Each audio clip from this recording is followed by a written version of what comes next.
재심을 준비 중이죠. 화성 연쇄 살인 사건 8차 사건. 그런데 지금 새로운 내용들이 계속해서 파헤쳐지고 있습니다. 김기혁 아나운서. 네, 화성 연쇄살인 사건 8차 사건의 복역자인 윤모 씨가 재심을 준비 중이죠. 이 박준영 변호사가 이 재심을 맡을 것으로 알려져 있고, 이 박준영 변호사가 진술서를 공개를 했습니다. 그때 당시에 이제 윤모 씨가 작성한 것으로 보이는 진술서를 공개를 했는데, 이 진술서에서 뭔가 이 재심의 해답을 찾고 있는 것으로 보입니다. 네. 일단 자필 진술서를 3번을 썼는데 A4 용지로 10장 분량이었고요. 이제 윤모 씨가 뭐 저희가 알고 있다시피 초등학교 3학년 때 학교를 그만뒀기 때문에 이렇게 이제 맞춤법이라든지 이런 이제 문장이 이제 매끄럽지 못한 것을 좀 진술서에서 확인을 할 수가 있어요. 네. 예를 들어서 그런데라는 단어를 그랜데라고 쓰고요. 그리고 네. 닦다, 뭐 이제 물을 닦다, 뭐 이런 닦는다는 표현을 쓸 때 닦았다라고 또 이제 썼고. 우리 보통 발음하는 것처럼 썼네요. 그냥. 맞습니다. 네, 그래서 닦았다 하는데. 네. 맞습니다. 예, 씁니다도 씁니다. 그리고 박을 빡이라고 쓰는 모습을 볼 수 있었습니다. 사실 박도 저렇게 이 된소리로 발음하시는 분도 있어요. 빡게 가봐 이렇게 하시는 분도 있는데 어쨌든 소리 나는 대로 당시에 검거 당시에 진술서를 보면 저런 표현들이 상당히 눈에 띄네요. 또 슬리퍼도 그 일본식 표현, 일본어 표현을 비슷하게 슬레빠 이렇게 썼다고 합니다. 이게 당시에 지금 박준영 변호사가 공개한 윤 씨가 검거 당시에 썼던 진술서에 보면 이렇게 표기가 돼 있다는 거예요. 근데 강선우 평론가님, 네. 맞춤법도 맞춤법입니다만 조금 전에 그 진술서를 보면은 그래서 문맥상의 이해도도 상당히 좀 떨어진다. 뭐 이렇게 좀 보여집니다. 네, 그렇습니다. 맞춤법 같은 경우는 뭐 틀릴 수도 있겠지만 그 진술서 내용을 읽고서 이 사람이 그 당시에 그런 범행을 저질렀고 이 모든 정황이 이해가 돼야 되지 않습니까? 진술서를 읽어보면. 근데 맞춤법뿐만이 아니라 막상 이 내용을 읽어봐도 무슨 이야기를 하는지 내지는 그때 상황을 뭔가 추측하기가 굉장히 어렵습니다. 네, 한번 읽어주실까요? 그 어떤 내용인지 한번 읽어주실까요? 네. 손발을 닦고 나니 12시에 빡가된 산책을 나가다. 그런데 마이 울적해서 동네를 왔다 갔다 보니 슬레파 신고 산타는 검정색 긴팔에 바지는 청바지를 입었습니다. 이런 진술 내용으로 봐서 이 사람이 당시에 이제 그런 그 잔인한 범행을 저질렀던 어떤 정황도 좀 추측하기가 어렵지 않나라는 그런 생각이 듭니다. 조금 전에 이제 우리 강선우 평론가님께서 읽어주신 내용이 이 내용이에요. 딱히 또 범행과도 관련이 그다지 있어 보이지도 않아요. 진술서 내용을 보세요. 손발 닦고 나니 12시에 빡가된 산책을 나가다 그랬는데 마이 울적해서 동네를 왔다 갔다 보니 슬레빠 신고 산타는 검정색 긴팔에 바지는 청바지를 입었습니다. 일단은 무슨 당시에 만약에 윤 씨가 당시 범인이라면 어떤 범행에 관련된 얘기일까라고 생각이 안 들 정도로 내용이 그냥 마치 그냥 의식의 흐름대로 쓴 것처럼 그렇게 느껴진단 말이에요. 그런데 최단비 변호사님, 맞춤법이 그래요. 틀릴 수도 있다 쳐요. 그런데 공개된 진술서가 윤 씨의 진술서가 논란이 되고 있는 이유는 그럼 대체 뭡니까? 그러니까 이제껏 보셨잖아요. 그러니까 보통 윤 씨가 직접 썼던 내용들은 맞춤법도 제대로 쓸 수 없고 문장의 구조도 이해할 수 없는 정도의 문장의 구사력을 가지고 있어요. 그런데 지금 8차 사건에서 본인이 쓴 진술서가 나왔는데 네. 이 진술서가 이제껏 윤 씨가 썼던 것과는 전혀 다른 내용의 진술서인 거예요. 어떤 내용이 나오냐 하면 네. 윤 씨의 진술서는 중간중간에 한자어가 나옵니다. 이제까지 봤었던 윤 씨의 자필 진술서와는 내용이 달라요. 어떤 내용이냐. 주거지에서 경운기사로 일을 했다. 주거지는 자기가 사는 집인데 보통은 내가 사는 집에서라고 얘기를 안 하고 주거지라고 얘기를 합니다. 또 학교 후문 방향에서 뒷문이라고도 안 해요. 또 잠시 멈추고 발길을 다시 돌렸다. 아까 지금 보시면 마이 울적해서 동네를 왔다 갔다 보니라고 그러니까요. 쓰는 사람이 네. 발길을 다시 돌렸다. 또 피해자의 집을 알게 돼 피해자의 방을 서성거렸다. 피해자라는 말은 수사기관에 있는 사람들 아니면 잘 쓰기가 어려운 말입니다. 뭐 아니면 뭐 여고생 이렇게 쓰는 것도 아니고요. 방을 서성거렸다. 이것이 과연 그렇다고 한다면 지금 이 변호사는 자신이 쓴 것이 맞느냐, 본인이 쓴 진술서가 맞느냐 이렇게 의심을 할 수밖에 없는 상황이다. 이렇게 얘기를 하고 있는 거죠. 꼭 우리가 그쪽으로 뭐 유도하거나 그런 건 아닙니다만 보통 우리 보면요. 뭐 다른 표현도 그렇습니다만 서성거린다는 표현도 평상시 잘 안 쓰잖아요. 야, 너 그거 서성거리니? 안 하잖아요. 야, 너 왜 그 정신없이 왔다 갔다 그래? 이렇게 하지. 서성거린다는 표현도 그다지 잘 일상생활에 즐겨 쓰는 표현은 아니란 말이에요. 그런데 김계가 아나운서. 네. 그럼 이 단어뿐만 아니라 문장의 진술 구성 내용에서 뭔가 좀 차이가 있어요? 그럼 어떻습니까? 예, 내용에서도 차이를 보이고 있습니다. 네. 일단 박준영 변호사가 주장을 하는 부분도 이 부분이 좀 상당 이 작용을 할 텐데요. 일단은 이 범행과 관련이 있는 내용을 쓸 때 이 윤모 씨의 문장 내용 그리고 범행 관련 내용을 쓸 때 뭔가 차이점을 보이고 있습니다. 이제 네. 첫 번째로 범행과 상관이 없는 내용을 이제 써내려갈 때는요. 네. 제가 읽어드릴게요. 네. 일단은 윤모 씨 그 자필 진술 그대로 읽어드리겠습니다. 네. 하루 일을 하다 보니 땡땡을 지나가는 것을 보고 사람을 좋다고 한다. 그랜데 나는 어저지 마음이 을적다. 사람들을 나보고 뭐뭐 가다고 하다. 그래서 그날은 어저지 일하 기분 안 좋고 그런데 사장이 와서 그런 거 가지고 남자놈이 그러면 안 되다고 해서 할 수 없이 일을 다시 했다.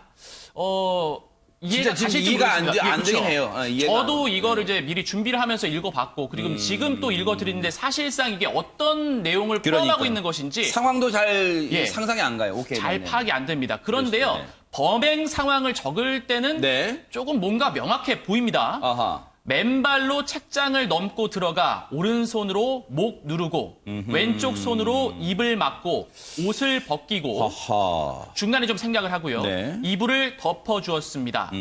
문고리를 다시 잠고 네. 신발을 양쪽 문고리 을로 썼네요. 일단 예, 문고리 문고리 을. 을로 썼습니다. 예. 네. 양쪽 손에 들고 뛰어가다 중간에 쓰레기장에서 팬티를 불태웠습니다. 라이터로 불태웠습니다. 라는 내용이 이제 담겨 있습니다. 오윤성 교수님이 그런 전문가시니까 이거 어떻습니까? 보시기에. 지금 이제 앞에 그 해석이 어려운 진술서하고 네. 그 범행 관련해서 해석이 쉬운 그 진술서가 동일인의 필적이라고 지금 이제 나와 있잖아요. 그러면 이제 앞에서 그렇게 보통 사람들이 이해를 하기 어려운 그런 글을 썼던 사람이 네. 뒤쪽에 가니까 주거지라든가 후문 방향 그리고 피해자 적어도 이제 한 중학교 정도 이상의 그 교육을 받아야 되는 사람이 알 수 있는 정도의 단어들이 나오는 것으로 봐가지고 지금 이제 참고적으로 이분 같은 경우는 초등학교 3학년 중퇴를 했다라고 하는데 그렇다면 이제 한자어를 새로 갑자기 쓴다라고 하는 것이 굉장히 어색하죠. 어색하고 그다음에 이제 한글 맞춤법도 이제 충분히 이해가 될 수 있는 그런 상황으로 이제 구성이 되어 있는데 그렇다면 과연 그 우리가 조심스럽게 추정을 해보는데요. 그 당시 수사를 했던 사람의 입장에서는 범행과 관련되어 있는 그 어떤 진술서를 작성을 하는데 앞에 같이 이해가 도저히 되지 않는 그런 식으로 만약에 그 진술서를 작성을 하게 된다면 이건 나중에 법정에 가서 문제가 될 수 있지 않겠습니까? 그렇기 때문에 추정컨대 이것은 그 지금 박준영 변호사 측에서는 조작됐을 가능성에 대해서 이제 그 의문을 제기를 하고 있는데 저는 이제 제가 볼 때는 아마 그 당시에 어떤 나름대로의 그 범행 과정과 관련된 시나리오가 있고 그것을 이제 그 옆에 있는 수사관이 불러주는 대로 물론 여기 뒤에 보면은 해석이 수월해진 그 진술서에서도 약간 그 그 어떤 글자에 있어서 오류가 있긴 있어요. 뭐 이 덮어 주었습니다라고 돼 있긴 습니다. 해요. 네. 예. 그런데 그렇지만은 그 범행과 관련된 내용에 대해서는 충분히 우리가 이해를 할 수가 있거든요. 네네. 그렇기 때문에 그것은 혹시 옆에서 불러준 것을 그대로 받아 적은 것이 아닌가라고 우리가 추정을 해볼 수가 있는 충분한 그런 그 가능성이 있습니다. 이런 합리적 추정을 하는 이유는요. 바로 이런 이유도 있습니다. 강선호 평론가님. 네, 그 화성 연쇄 살인 사건 수사본부에 따르면요, 그 경찰에 보관된 윤 씨의 자술서가 4건이 있다고 합니다. 네. 그런데 그중 한 건은 그 대필로 확인이 됐다고 밝혔습니다. 대필이란 건 누가 대신 써줬다는 거 아니에요? 네, 그리고 경찰 또한 그 사실 자체는 인정을 했습니다. 아하. 그래서 경찰에 따르면 이 대필로 확인된 한 건의 다른 탐문 대사를 이 대필로 확인된 다른 한 건의 이 자술서는 다른 탐문 대상자를 수사하는 과정에서 윤 씨를 참고인 자격으로 조사한 내용이다. 그렇게 이야기를 하고 있는데요. 근데 이게 대필은 또 인정을 하면서도 동시에 이 자술서는 이 대필한 이 자술서는 8차 사건과는 무관하다는 그런 입장을 내놔서 지금 약간 좀 이해하기가 어렵습니다. 이렇게 되다 보니까 상황이 당시에 경찰 수사에서 뭔가 오류나 아니면 뭔가 인위적, 강압적인 상황이 빚어지지 않았나라는 합리적 추정이 가능한 대목입니다. 이러다 보니까 이 윤 씨를 돕고 있는 박준영 변호사는 이춘재가 8차 사건의 진범임을 확신한다 이렇게 밝혔는데 그 내용 한번 들어보시고 이어가 보도록 하겠습니다. 어떤 객관적인 상황에 대해서 이춘재의 자백은 너무나 그러니까 범인만이 알 수 있는 비밀을 담고 있고 그 같은 객관적인 상황에 대해서 윤모 씨의 자백은 그때 당시에는 그럴듯하다라고 봤지만은 다시 한번 검증을 해보니 황당한 그런 상황인 거죠. 그래서 윤모 씨의 자백과 그 자백이 담긴 조서를 보면 너무 황당해요. 지금 법의학자나 이런 분들도 이건 도저히 객관적인 상황에 맞지도 않다라고 얘기하고 계십니다. 혹시 그렇다면 최단일 변호사님, 지금 경찰도 이춘재가 8차 사건의 진범이란 쪽으로 무게를 좀 두고 있을까요? 어떻습니까? 네, 경찰도 현재 이 8차 사건의 진범이 이춘재일 것이다라고 잠정적으로 결론을 내렸습니다. 아, 그래요? 근데 이 결론의 근거가 이제껏 저희가 말씀드렸던 진술서가 아니고요. 다른 결정적인 증거가 있어요. 허허. 바로 그 결정적인 증거가 경기 오산경찰서의 문서고에서 나왔는데요. 네. 이 문서고에서 1989년 8월에 현장 검증 모습을 찍은 사진이 나와요. 허허. 근데 이게 아직까지는 공개된 적이 없는 현장 검증의 사진이 세세한 모습까지 찍혀 있는 것인데 공개된 적이 없으니까 언론에서도 공개된 적이 없고 그 범인이 아니면 알 수 없는 사진들이죠. 근데 그 당시에 집의 구조라든지 살해된 여중생의 방의 구조를 이춘재가 그대로 세세하게 묘사를 한 겁니다. 아하. 즉 범인이 아니면 알 수 없었던 것을 이춘재가 알고 있다. 그래서 결정적으로 이춘재가 범인일 것이다라는 잠정적인 결론의 근거가 된 겁니다. 하하. 그리고 이 사진은 앞서 말씀해 주신 대로 1989년 8월 현장 검증 모습을 찍은 사진인데 컬러 사진입니다. 컬러 사진이니까 흑백 사진보다 더 비교적 구조가 선명하게 드러날 수 있겠죠. 그런데 그 구조를, 피해자 집 구조를 이춘재는 아주 상세하게 그림으로 그려서 자신의 범행을 설명했다는 거예요. 오윤성 교수님, 이거 결정적 증거 될 수 있을까요? 이춘재가 이제 본인이 범인이다라고 주장을 했을 때 그때 이제 아마 기억을 하실 텐데 저희가 이런 얘기를 했습니다. 그러면 지금까지 공개가 되지 않았던 그런 여러 가지 것들의 자료와 이춘재가 주장을 하고 있는 것이 만약에 그 일치가 된다면 그렇다면은 이춘재가 범인이라고 하는 것을 보다 더 구체화시킬 수 있지 않겠느냐라고 했는데 이번에 바로 오산경찰서에서 보관하고 있던 현장 검증 당시 사진이 나왔기 때문에 이게 굉장히 객관적이 된 거죠. 네. 예컨대 그 당시에 수사를 했었던 사람들도 이 기억이라고 하는 것은 기록을 이기지 못합니다. 아하. 그렇기 때문에 그 당시에 만약에 이 사진이 없었다라고 한다면 이춘재가 얘기를 하는 그것을 검증할 수 있는 방법이 없다라고 우리가 볼 수가 있겠죠. 그런데 이춘재에게는 그걸 전혀 보여주지 않고 심지어는 그걸 수사를 했었던 사람들도 잘 기억을 하지 못하는 것이 기록으로 남아 있는데 이춘재는 그것을 자기 기억 속에서 끄집어내가지고 그림까지 그려가면서 수사관들에게 설명을 한 것이 일치가 됐다라고 네. 하는 것은 방금 말씀하신 대로 결정적인 어떤 아하. 증거가 될 수 있다라고 네. 하는 것이고요. 그리고 이제 이번에 전반적인 분위기는 이런 그 과정을 통해서 이춘재가 진술에 있어서의 어떤 그 신빙성이 매우 크다라고 보기 때문에 거의 경찰도 이춘재가 진범이다라고 생각을 하고 있는 것 같아요. 그렇기 때문에 이제 그 박준영 변호사도 지금 재심을 청구하는 그 과정에서 지난번에 언론과의 인터뷰에서 뭐라고 얘기했냐면 재심을 하는데 이게 굉장히 쉬운 건이다라고 얘기를 했어요. 왜 그러냐면은 여러 가지 어떤 증거, 재심을 하기 위한 그 증거가 차고 넘친다라고 하는 그런 측면에서는 이번에 그 사진 같은 것이 가장 결정적인 증거가 될 수가 있다 이렇게 봅니다. 네.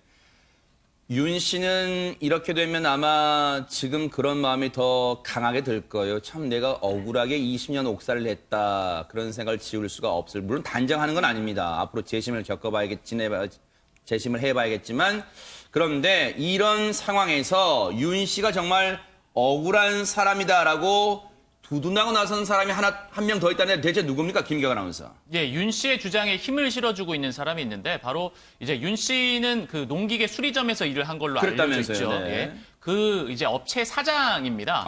이 사장이 윤 씨의 억울함을 함께 주장을 하고 있는데 네. 조서에 나와 있는 시각에 그러니까 윤 씨가 범행을 하기 위해서 외출을 하는데 자신이 그거를 모를 수가 없는 상황이라는 거예요. 아마 이 업체 사장과 윤 씨가 이제 일을 하면서 함께 지내는 시간이 있었던 것 같아요. 네. 그래서 집 구조상 이 윤 씨가 나가는 것을 내가 알아차리지 못할 수가 없는 상황이었고, 그리고 이제 항상 농기계를 만지고, 그리고 네. 경운기, 이제 기름때가 있는 기계를 만지다 보니까 손에 항상 기름때가 있을 텐데, 범행 현장에는 전혀 발견된 게 없다라는 거예요. 네. 그리고 실제로 이제 피해자의 옷가지라든지 이제 속옷에서도 기름때가 발견되지 않았다. 네. 그렇기 때문에 윤 씨는 범인이 아니다라고 또 이제 사장님이 주장을 하고 있는 거죠. 네.